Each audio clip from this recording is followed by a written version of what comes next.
Before we get into the video, this is my ranking, so if you have a different opinion, leave it in the comments. Let's start.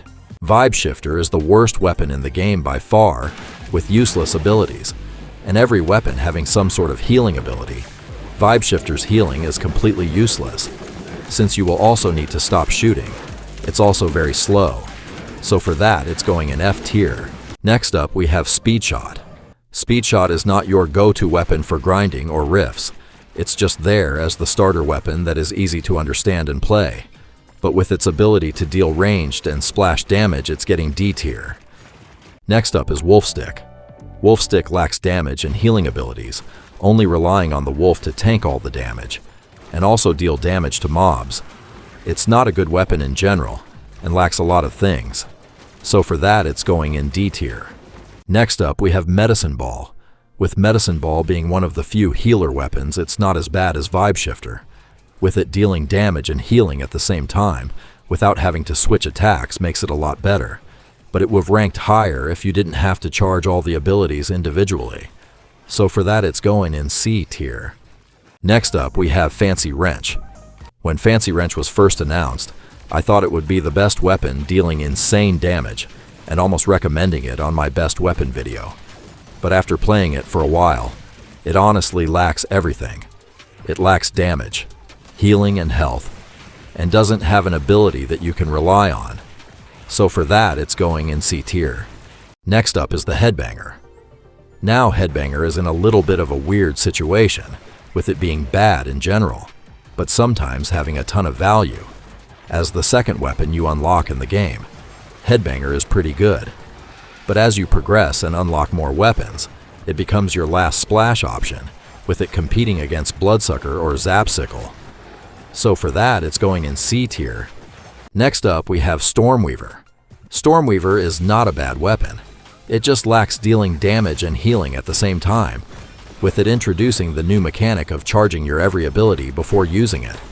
And it also lacks some damage, so I'm putting it in B tier.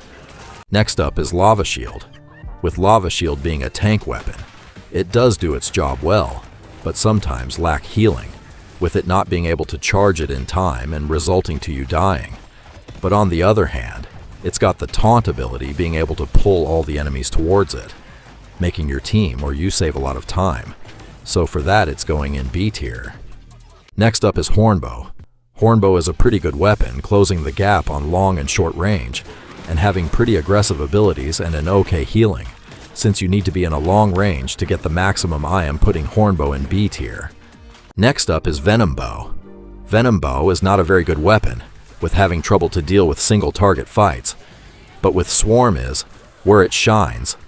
Although it can be good, it lacks healing, making survival hard, resulting to you dying.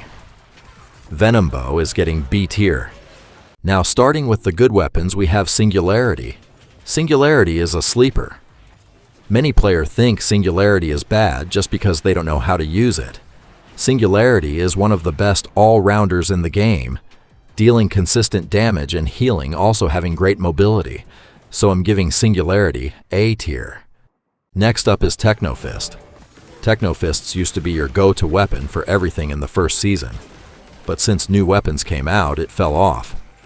Technofists is still a great weapon with consistent damage and healing, so I'm putting it on high A tier. Next up we have Zapsicle. Again, Zapsicle used to be your go-to weapon when you needed splash damage, but new weapons came out and it fell off. Zapsicle is still a great option if you need immunity for a few seconds, or dealing with big groups of mobs, so it's getting A tier. And the final A tier is Pyro. Many players will say Pyro is bad, since attacking slows them down, and they're an easy kill since it doesn't have a lot of HP, but the damage it does is insane. Combining the attack with every ability does insane damage, putting Pyro in A tier. And finally the S tier weapons. These ones are pretty self-explanatory. We have the Bloodsucker, deals great damage and has great healing. It can take huge groups of monsters with ease. Although its HP losing mechanic, it heals it back pretty quickly. So Bloodsucker, it's getting S tier. And the final weapon on the top of my list, and everyone's favorite, we have Squid Blades. With its insane damage, healing, and the ability to go invisible, Making you immune to all damage is insane, and easily gets S tier. I hope this tier list helped you understand which weapons to max out and gave you a better perspective of the game. It really helps if you leave a like and a sub, and thanks for watching.